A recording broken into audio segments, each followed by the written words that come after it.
আজ আমি চলে গেছিলাম কর্ণগর মন্দিরে পুজো দেওয়ার জন্য, তাই আমি ঝটপট করে সাজুগুজু করে নিলাম ও পৌঁছে গেলাম মন্দিরের গেটের সামনে।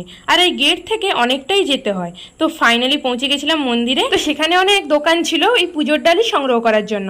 আমি একটা ডালি নিয়ে নিলাম ও ফাইনালি মন্দিরের ভেতরে ঢুকে প্রথমে গিয়েই আমাদের বিশাল বড় লাইনের সম্মুখীন হতে হলো, কারণ আজকে প্রচুর ভিড় ছিল।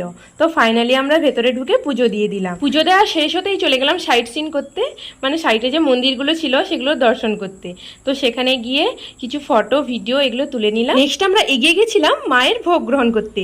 আর যেতে যেতেই পাশে দেখলাম এখানে আছে সিদ্ধিকুণ্ডের জল, আর এই জলে নাকি মায়ের ভোগ রান্না হয়। সেটা আগে জানতাম না, এখান থেকেই জেনে নিলাম। আর তোমরা যদি মায়ের ভোগ গ্রহণ করতে চাও তো সেই দিন সকাল 8টার আগে ফোন করে জানিয়ে দিলেই সেখানে টিকিট পেয়ে যাবে।